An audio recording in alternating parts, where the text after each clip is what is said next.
Je paierai le double, le triple, peu importe le prix pour annuler ce pathétique petit mariage et réserver cette salle pour le gala de fiançailles de ma fille. La voix de tante Viviane transperça le calme matinal du domaine de la Pierre de Lune, son doigt manucuré pointant le contrat sur le bureau. La gérante de la salle, Madame Delca, agrippa son téléphone d'une main tremblante et murmura « Je dois appeler la propriétaire immédiatement, Madame Wellington. » Je poussai les portes de verre givrées à cet instant précis, mes croquis de robe de mariée sous le bras, et lançai joyeusement « Salut, maman. Quel est le problème ?» Ne sachant pas que j'étais sur le point de faire exploser une bombe familiale qui avait fait tic-tac pendant 20 ans. Le tapis persan aurait tout aussi bien pu être arraché sous les talons de créateur de tante Viviane. Son visage passa par des expressions comme une machine à sous, choc, incrédulité, et finalement une horreur pure et non diluée. Derrière elle, ma cousine Isabelle serrait son sac Birkin si fort que ses phalanges blanchissaient. Ses lèvres récemment pulpeuses formaient un eau parfait de surprise. Manon. La voix de tante Viviane se brisa comme de la porcelaine fine heurtant du marbre. Quoi? Comment? Pourquoi es-tu ici? Eh bien, dis-je, m'installant dans l'instant avec probablement plus de satisfaction qu'il n'était sain, j'imagine que je suis ici pour la même raison que vous, pour discuter des plans de mariage. Plus précisément, le mariage Martin et Dubois que vous êtes si impatiente d'annuler. Bien que je m'appelle Manon Dubois maintenant, vous le sauriez si vous aviez pris la peine de répondre à mon mariage au lieu de prétendre que je suis morte il y a 3 ans. Ma mère, Madame Delca, propriétaire du domaine de la Pierre de Lune, et la femme qui avait transformé cette salle, avec son indemnité de divorce, en la destination de mariage la plus exclusive de la Côte d'Azur, nous regarda avec l'expression de quelqu'un qui venait de résoudre un puzzle particulièrement retors. Le mariage Martin, dit maman lentement, soulignant chaque mot, est le mariage de ta fille. C'est impossible, intervint Isabelle, retrouvant sa voix. Elle épouse un inconnu, un pompier ou quelque chose d'aussi modeste. Il n'y a aucun moyen qu'elle puisse se le permettre. Un infirmier, corrigeai-je froidement. Et il s'appelle Marc. Il est également en train de terminer son internat en médecine à la Sorbonne. Pas que vous ayez demandé. Quant à se le permettre, c'est drôle comme on économise une fortune en thérapie quand on coupe les membres toxiques de sa famille et qu'on peut investir cet argent dans des choses qui comptent vraiment. Tante Viviane redressa sa colonne vertébrale, utilisant son arme favorite, la condescendance. Margot, tu dois bien voir que c'est un malentendu. Le nom Wellington a du poids dans cette communauté. Les fiançailles d'Isabelle avec Grégoire Dubois IV sont la fusion sociale de la décennie. Nous parlons de sénateurs, d'ambassadeurs, de toute la fortune adlie des produits pharmaceutiques. Le même Grégoire Dubois qui a été expulsé de Sciences Po pour avoir payé quelqu'un pour passer ses examens? L'interrompis-je. Ou parlons-nous d'un autre Grégoire Dubois qui a craché sa Ferrari dans un Starbucks le mois dernier alors qu'il était sous l'emprise des produits de sa propre famille? Le visage d'Isabelle rougit sous son bronzage artificiel. Ces incidents ont été sortis de leur contexte par les rapports de police. Je sortis mon téléphone, parce que j'ai des copies. C'est incroyable ce qui devient un dossier public quand les avocats de papa ne peuvent pas le faire disparaître assez vite. Comment oses-tu? Comment osais-je? Quoi, Isabelle? Dire la vérité? Souligner que tu es sur le point d'épouser un homme qui fait passer l'habitude de cocaïne de ton père pour une récréation? Je me tournai vers tante Viviane. Oh, ne vous a-t-elle pas parlé du petit problème de Grégoire avec l'échantillonnage pharmaceutique? Ou étiez-vous trop occupé à calculer le capital social pour vous en soucier? Ma mère se racla la gorge. Peut-être devrions-nous discuter de cela dans mon bureau privé. Non, dis-je fermement. Elle voulait avoir cette conversation en public. Ayons-la. Je me rapprochai du bureau où mon dossier de mariage reposait, innocent et discret. Vous voulez savoir la partie vraiment pathétique de toute cette situation? Si vous m'aviez juste appelé une seule fois en 3 ans, vous auriez été au courant de mon mariage. Vous auriez pu choisir n'importe quelle autre date. Comme si nous allions perdre notre temps avec quelqu'un qui a jeté son héritage par amour, ricana tante Viviane. Mais il y avait quelque chose de désespéré dans ses yeux maintenant. Héritage? Je ris, le son rebondissant sur les lustres en cristal.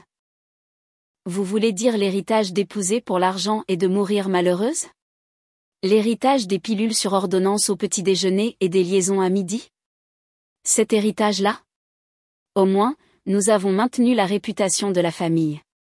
Vous n'avez rien maintenu. Les mots jaillirent de quelque part au plus profond de moi, quelque part que j'avais gardé enfermé pendant 3 ans. Vous vivez dans une maison achetée avec l'argent de grand-père, portant des bijoux que tonton Guillaume achète pour s'excuser de ses maîtresses, et planifiant un mariage pour votre fille avec un homme qui sera mort à 40 ans si son foie ne lâche pas avant. Maman, dit Isabelle doucement, et quelque chose dans sa voix nous fit tous nous retourner. Elle n'a pas tort à propos de Grégoire. L'aveu plana dans l'air comme une confession. Isabelle, ne sois pas ridicule. Il était défoncé à nos fiançailles, continua Isabelle, sa voix prenant de la force. Il a dû partir à mi-chemin pour rencontrer son dealer. Il a dit à tout le monde qu'il avait une urgence médicale. Elle rit amèrement. Je suppose que techniquement, c'était le cas. Tous les hommes ont leurs vices. Tous les hommes. Je regardais ma tante. C'est ce que vous vous êtes dit à propos de tonton Guillaume? C'est ce que vous dites à Isabelle pour la garder dans le droit chemin? Ton oncle te procure une vie spectaculaire. Mon oncle procure des contusions spectaculaires, répliquai-je. Où pensiez-vous que je n'avais pas remarqué le schéma? Toujours quelque part où les vêtements couvriraient. Toujours avec une excuse prête. Le silence qui suivit fut assourdissant. Même l'oiseau matinal sembla cesser de chanter. Tu ne sais pas de quoi tu parles, dit tante Viviane, mais sa voix avait perdu son mordant. Je ne sais pas. Je tirai une chaise et m'assis, soudainement épuisé. Été 2019. Vous êtes arrivé au gala de charité avec un poignet cassé. Vous avez dit que vous étiez tombé de cheval, mais vous n'aviez pas monté à cheval depuis des années. Noël 2020, commotion cérébrale, accident de ski. Sauf qu'il n'y avait pas de neige en décembre. Le 14 juillet de l'année dernière. Arrête. Le mot était à peine un murmure. J'ai essayé d'aider, dis-je doucement. Je vous ai appelé des dizaines de fois, laissé des messages, envoyé des ressources. Vous avez bloqué mon numéro et dit à la famille que je répandais des rumeurs malveillantes parce que j'étais jalouse de votre vie parfaite. Isabelle s'effondra sur une chaise à côté de moi. Tu as essayé d'aider? Bien sûr que oui. C'est toujours ma tante malgré tout. Je regardais tante Viviane, qui semblait avoir vieilli de 10 ans en 10 minutes. Tout comme tu es toujours ma cousine, malgré le fait que tu aies passé toute notre vie à concourir pour un prix qui n'existe pas, je ne concours pas, Isabelle, tu as littéralement engagé quelqu'un pour séduire mon petit ami du lycée juste pour prouver que tu pouvais. Tu as postulé à toutes les universités où je suis allée juste pour voir qui pouvait en obtenir le plus. Tu as même fréquenté Marc avant moi. Quoi? La tête d'Isabelle se releva d'un coup. Oh, tu ne savais pas? Oui, il était l'une de tes conquêtes en première année à Brown. Le pré-médecin que tu as largué parce qu'il était, et je cite, trop concentré sur le fait de sauver des vies au lieu de faire de l'argent. Le visage d'Isabelle était une étude de choc. Marc Dubois? Ton Marc était mon Marc II. Oh mon Dieu! Elle couvrit son visage de ses mains. C'est celui qui m'a échappé. Celui qui se souciait vraiment de moi au lieu de ma fiducie. C'est drôle comment ça marche, dis-je sèchement. Quand tu traites les gens comme des objets jetables, ils ont tendance à se jeter eux-mêmes. Mais il t'a choisi, dit Isabelle, me regardant avec quelque chose que je n'avais jamais vu auparavant, une curiosité authentique sans malice. Pourquoi? Parce que je l'ai choisi en retour, dis-je simplement. Parce que quand il parlait de ses rêves de combiner la médecine d'urgence avec l'aide communautaire, je n'ai pas calculé le potentiel de salaire. Quand il est arrivé à notre deuxième rendez-vous couvert de sang après avoir sauvé la vie d'un enfant, je ne me suis pas inquiété des taches sur ma robe de créateur. Je me suis inquiété pour lui. C'est tout. Isabelle semblait réellement confuse. Tu l'aimais juste. Concept révolutionnaire, je sais. Ma mère, qui était restée étrangement silencieuse, parla enfin. Viviane, la salle est réservée. Les contrats sont signés. Le mariage Martin et Dubois aura lieu comme prévu le 12 octobre. Tu l'as choisi elle plutôt que nous? La voix de tante Viviane était creuse. Plutôt que le nom Wellington. Je choisis l'intégrité plutôt que l'intimidation, répondit maman calmement. Quelque chose que j'ai appris en regardant ma fille ces 3 dernières années. Saviez-vous qu'elle est bénévole à la clinique gratuite que Marc a aidé à établir? Ou qu'elle enseigne la thérapie par l'art à des vétérans atteints de SSPT? Elle a pris la fiducie que vous pensiez tous qu'elle dilapidait et a créé un programme de bourse pour les étudiants en médecine de première génération. Je regardais ma mère. Comment as-tu? J'ai gardé un œil sur toi, admit-elle avec un petit sourire. Je ne pouvais pas vraiment en parler à la famille puisqu'ils t'avaient déclarée morte pour eux, mais j'étais secrètement folle de fierté. C'est insensé. Tante Viviane se leva brusquement. Isabelle, nous partons. Nous trouverons une autre salle, une qui valorise. Je suis enceinte. Les mots calmes d'Isabelle arrêtèrent net sa mère. Quoi? 10 semaines, continua Isabelle, sa main se posant inconsciemment sur son ventre. Grégoire ne sait pas. Personne ne sait. J'ai essayé de trouver comment le lui dire, mais il a été tellement défoncé ces derniers temps, il ne s'en souviendrait probablement pas de toute façon. Isabelle. La voix de tante Viviane était dangereuse. Tu ne vas pas gâcher cette fusion avec. Avec quoi? La vérité. Isabelle se leva et pour la première fois de notre vie, elle parut plus grande que sa mère. Je porte l'héritier de la fortune Adli. Et le père est trop sous cocaïne pour s'en soucier. C'est la vie que vous voulez pour moi. C'est l'héritage qui vaut la peine d'être préservé. Tu pourrais le gérer, dit tante Viviane délicatement, doucement, discrètement. La température dans la pièce chuta de 10 degrés. Le gérer, la voix d'Isabelle était glaciale. Comme vous avez géré le vôtre. Je regardais entre elles, la compréhension se faisant jour. Isabelle n'est pas votre seule grossesse. Tais-toi, siffla tante Viviane. Mais Isabelle parlait déjà. J'avais 16 ans quand j'ai trouvé les dossiers médicaux, dit-elle. 2 interruptions avant moi, une après. Tout ça parce que le timing aurait été gênant pour la carrière de papa. C'était des circonstances différentes, n'est-ce pas? Isabelle sortit son téléphone, le faisant défiler. Parce que j'ai les preuves, littéralement des factures de clinique privée, toutes facturées à votre compte personnel pour que papa ne le découvre pas, elle leva les yeux vers sa mère. C'est pour ça que vous restez? Parce qu'il ne sait pas? Parce que vous êtes terrifié qu'il découvre que vous n'étiez pas la femme parfaite produisant des héritiers selon son emploi du temps. Tante Viviane s'effondra sur une chaise, sa façade soigneusement construite s'effondrant. Vous ne comprenez pas ce que c'était. La pression, les attentes. Votre grand-père. Grand-père est mort depuis 15 ans, dis-je doucement. Pour qui jouez-vous maintenant? La question plana dans l'air comme une accusation. J'ai aimé quelqu'un une fois, dit tante Viviane soudainement, les mots s'échappant comme un barrage qui cède. Avant ton oncle, un professeur. Pouvez-vous imaginer? Un professeur comme votre Marc avec ses rêves de clinique communautaire. Mes parents ont menacé de me déshériter, de me couper complètement les vivres. J'avais 21 ans et j'étais terrifiée, et j'ai choisi la sécurité plutôt que l'amour. Et vous avez puni tous ceux qui ont choisi différemment depuis, dis-je, la compréhension se faisant enfin. C'est pour ça que vous détestiez tant ma relation avec Marc. Ça vous rappelait ce que vous avez abandonné. Ne me psychanalyse pas, mais il n'y avait plus de chaleur dans ces mots. Maman, dit Isabelle doucement. Il n'est pas trop tard. Vous pourriez le quitter. Nous pourrions toutes les deux partir. Recommencer. Avec quoi? Nous n'avons rien à nous. Ce n'est pas vrai. J'interrompis. Grand-mère a laissé des fiducies pour tous les petits-enfants. Des fiducies inattaquables, intouchables. Isabelle a son propre argent. Et vous? Je regardais ma tante. Vous avez un diplôme en droit que vous n'avez jamais utilisé. Droit de Yale, si je me souviens bien. C'était il y a 30 ans. Alors mettez à jour vos références. Passez le barreau. Commencez à pratiquer. Bon sang, spécialisez-vous en droit du divorce. Vous auriez un aperçu personnel. Isabelle rit. Une rire larmoyant mais sincère. Pouvez-vous imaginer? Viviane Wellington, avocate spécialisée dans le divorce. L'ironie tuerait le country club. Bien, dit tante Viviane soudainement, nous surprenant toutes.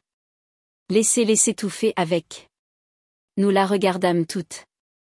27 ans, continua-t-elle. 27 ans de fêtes parfaites et de réponses appropriées et de détourner le regard pendant qu'il passait notre anniversaire avec sa secrétaire. 27 ans à enseigner à ma fille que sa seule valeur était sa capacité à bien se marier, tout comme ma mère m'a appris. Elle regarda Isabelle avec des larmes dans les yeux. Je suis désolée. Je suis tellement, tellement désolée. Isabelle se rapprocha de sa mère et elles s'étreignirent pour ce que je soupçonnais être la première fois vraiment sincère depuis des années. Alors, dit ma mère après un instant, à propos de la situation de la salle. Gardez la date, dit Isabelle immédiatement.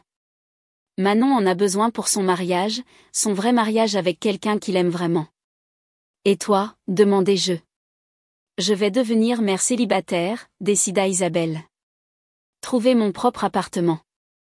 Peut-être enfin terminer ce diplôme de psychologie que j'ai commencé avant que maman ne me convainque que c'était indigne d'une femme Wellington. Psychologie. Je ne pouvais pas cacher ma surprise. Je voulais aider les gens, admit Isabelle. Ironique vu le mal que j'ai causé.